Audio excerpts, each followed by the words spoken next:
Ito na ang ating ginataang langka. Our cooking for today is ginataang langka na galing sa lata. Meron tayong kamatis, meron tayong ginger, tapos garlic and sibuyas. And then, pork shoulder siya na may mga taba-taba. At saka ating fried coconut milk, 2 lata. At nagpainit na ako ng kawali. At bago tayo mag-isa, titimplahan muna natin ang ating pork ng 1½ na salt. Teaspoon po. Bitchin. Seasoning, ginisa mix or magic sarap. At black pepper or white pepper, 1 teaspoon. At i-mix nyo lang ito hanggang sa mahalo lahat ng mga spices at pangpalasa. Kahit ano kalaming ano pala siya tawag nito, pork joint shoulder siya. Kaya masarap yung part na sa baboy kasi may taba, may meat. So masarap kasi pag may taba-taba, more malasa. Ngayon, uminit na ating kawali, so maglagay lang kayong konting mantika. At tayo ay maggisa na garlic, ginger, at sibuyas. Okay?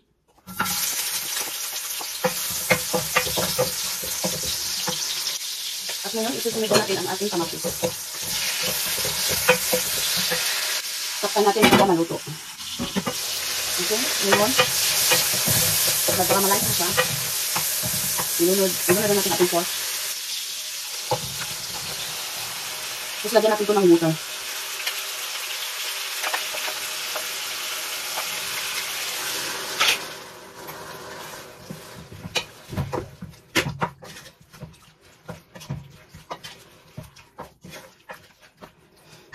Tapos pakuluin, iwanan ng mga 5 minutes.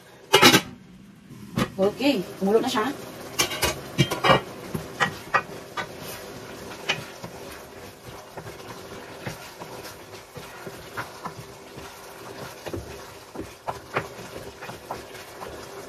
So, atin nating ilunod ang ating langka.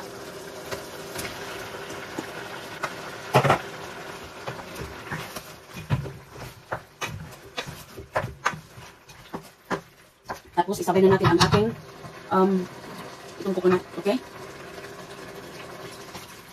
Binili ko sa sa Lidl itong bata. Fried siya, fried brown.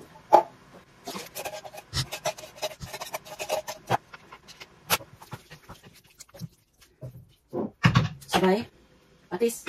So, ubusin na natin itong patis, no? Patis. Hindi pa na natin ito ubusin, baka, hindi, ubusin na natin ito. Ngayon, pakuluin natin siya hanggat bumaba yung sabaw ng ating gata.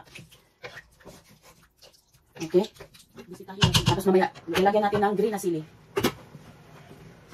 Check nyo lang at i-mikos-mikos para hindi masunog yung ilalim. So, lutuin natin siya hanggat mag-evaporate na ang sabaw. Kung bababa na siya at makikita nyo nagmamantika-mantika na, saka na natin i-serve. Okay? Oh. Ayan ha, laging i-check, laging halo-haloin para maganda ang kalabasan.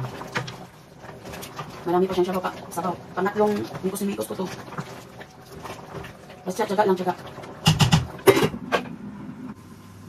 So ito, ang sampo ko na tong halo-halo lagyan na natin siya ng giant na frozen na sili. Kung meron kayong fresh dyan, ilagay ang fresh. Okay, ngayon, hinaan ko na lang, pahinaan ko na. Kasi para sa ilalim, mahalo. Kasi dumidikit na siya eh. Ngayon, pwede na natin ito i-serve ng 5 minutes more para maluto itong, magkaroon ng aroma, maluto ang ating sili. Magka-aromatic siya sa ating gulay. Tapos kung buo pa rin yung, yung gulay nyo, kasi hindi kasi ito fresh, galing sa lata, nyo lang, itulak-tulak nyo lang para madurog siya. Okay? Ganito na siya, oh. Ayan. Ilubog lang natin siya. Tapos, pwede na siya for 5 minutes na mahina ang apoy. Okay. Okay. O, sabi ko sa inyo, diba? Ngayon, lumutang na yung mantika niya. Nakita nyo naman.